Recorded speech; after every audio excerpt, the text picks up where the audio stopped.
Great. Okay, so we already have some questions coming in online, but I also want to give the people in the audience a chance to raise anything. We are a bit short on time, so I'm going to ask you to keep it very concise. And I'm going to take a seat. And you guys can just hand the mic between you like the family we are. I'm going to keep mine. The first question that came in is actually, could Ukraine apply to become an EFTA member? This is a question from our online audience. Hello. Yes. Being short of time, I'm going to be very short. The EFTA convention regulates who can be a member of EFTA. That needs to be decided about. You need to apply, and it needs to be decided upon by the EFTA Council, which is our highest governing body. When it then comes to the EEA, that is again a decision, but then may need to be made by the EEA Council politically. So that is it's possible, but that is up to our member states. So that was just the legal side of it. So basically, for an EFTA membership, the 4 EFTA members, all 4 would have to agree and consider it. And then if any state would like to also become part of the EEA, all 30 EU states as well, plus the 3 EFTA states would have to agree. Correct. I heard this question before, so I just wanted to get a 10 out of 10. Hi there, my name's Natalie. I'm from the EFTA Court as a trainee with my colleague trainees. I would like to know, you said that when they're consulting on legislation and the adoption of legislation in Europe, the EEA and EFTA people have an opportunity to comment in advance, and after that process is complete, the opportunity for any dissent becomes quite narrow. Do we have to accept once the EU has adopted legislation, and how narrow is that remit to make any changes? And what happens if we don't accept something that we've had a chance to comment on? I don't know. Do they take into account everybody's comments, or? Well, I can start a bit, and then I'm sure Finnur can also fill in if he wants to. Well, in general, I think this is, you can compare it very much to what happens in national legislations. You would have input to the development of legislation, and then eventually you agree. I think the changes that we are talking about, the adaptations that we are making to EU legislation, is to make it fit into the agreement. As I showed earlier, you know, the EU cooperation is sometimes broader, and there are sometimes elements in the EU legislation that we need to cater for. And then your question is, of course, related a bit to the more substantial changes. And in principle, if it is within the scope of the agreement that also Finnur was talking about, our parliament has already agreed that this should be part of the agreement. And as we all know, there are grey zones here. And within that grey zone, that is where whether things are inside or outside, that depends on our member states' assessment of whether this is an EEA relevant act.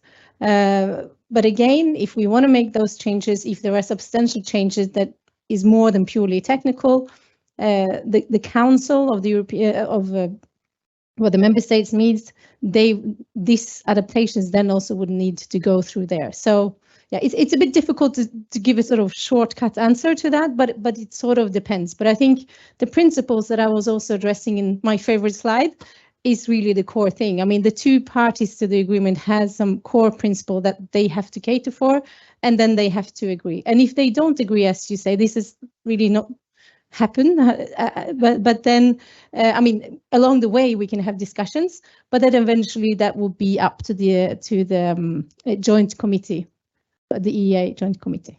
I don't know if you want to elaborate. I would just add kind of a little bit to this. I mean, formally speaking, like I mentioned in my presentation, the EEA joint committee acts by consensus, so everybody has to agree to add new legislation to the agreement. But like I was explaining, we have the homogeneity principle.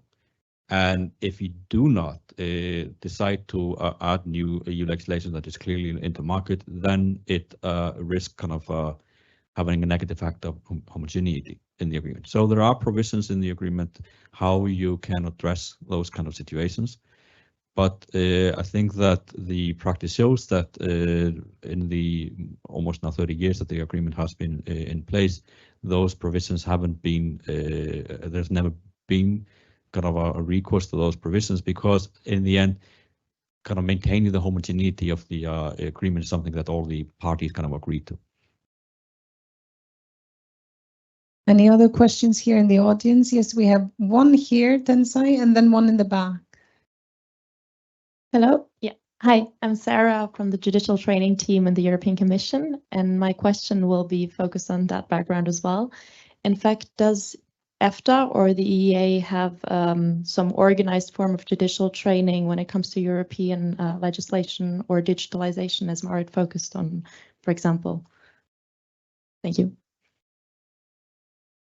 I'm looking at my friends here from the EFTA Surveillance Authority and the court. If they, is this a question that you would be best placed, or what do you think, Marit?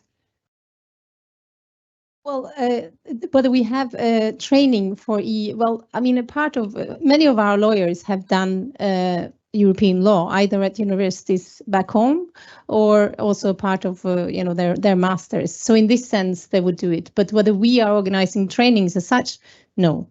But as this and other ways, you know, there are fortunately in this town also ways of understanding that. And you know, to come into this house, you do know quite a bit of European law. Did you want to comment now? Yeah, pretty much. That was the answer. But so it's more on the national authorities to provide this kind of training, not on the EEA. I'm just going to walk over here and give the floor to our representative from the EFTA court. Ah, okay. We give the difficult questions to them. Yeah. So there is no, to put it simply, there's no formalized training like the EU training programs. But of course, we at the EFTA court visit the member states, so the 3 EEA EFTA states, and visit the judiciary, and they also come and visit us. We hope that's useful. And you will hear more from Oliver later during the next presentation. We had another question here in the back. Hello. If Scotland was to vote to join EFTA, how would Scotland join the EEA agreement, and how long is it likely to take?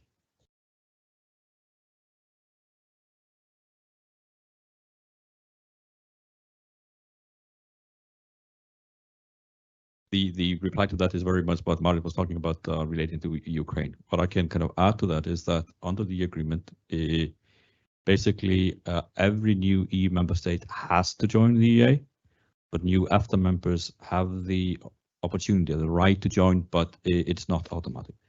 And if there is a new EFTA member that has an interest in joining the EEA, you would have to take a decision by the EEA Council to enter into kind of accession discussions on that.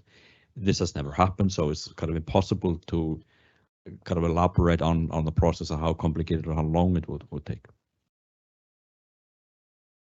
Thank you. Do we have any more questions in the audience? Here, this will be the last question from the audience. So. Hi, my name is Jan. I work for the Commission on Free Movement of Persons. So we feed Annex 8 in particular of the EEA agreement with our work.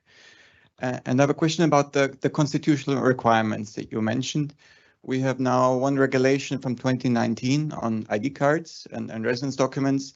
It was adopted by the EU in 2019. It took, I think, now until 2023 to have a decision by the Joint Committee, so quite a long time because member states applied the regulation already for 3 years. But now we have this constitutional element, which for us at least, and also on the policy side, is a bit of a black box because we don't know yet. I mean, I think there are different time frames that can be extended. How long can this take? Is there a way for us to know what are the obstacles maybe in this process? Yes, I mean, when it comes to the constitutional requirement, you basically you have a class of 2 very important principles. One is the principle of homogeneity. We need to kind of adopt the agreement so it is in step with developments in the EU, but also then you have the principles of democracy, parliamentarianism, etc. And it is a right for the EFTA states to take a decision if they need to go to the parliamentary procedure. according to Article 103 of the agreement, they do have 6 months to lift the constitutional requirement. And I think that when that was negotiated, practice has shown that that was very ambitious, because the practice is that it is more often that they do not manage to do it within 6 months, but in most cases they manage to do it within 1 year. And that the statistics show that it takes a little bit more than 6 months, but it's usually within the year. However, even though there is the 6-month target, the EFTA states kind of have the right to kind of notify that there is an extension, which they do. If there is an extension, then it does not apply. And of course, in some cases, you can kind of overshoot even this 1 year kind of goal that I was talking about. It's difficult to say really how long it takes in individual cases, because it's parliamentary procedures. Those are not really under the control of your own member states, because it's in the control of the national parliaments in each states, and it's difficult to sometimes kind of stay how long things are. But like I said, generally, we have a good record of managing to do this in most cases within a year. Sometimes it's overshoots that. But for this particular case, I would prefer not to comment on specific cases. So thanks. Okay, good. Thank you. I know that there are some other questions, but we've run out of time. I will encourage you. We do have the lunch break. We have a networking coffee break in the afternoon, and then we also have the reception. So don't hesitate to jump on these guys with your questions. Thank you so much, Finnur, Marit, and Petur.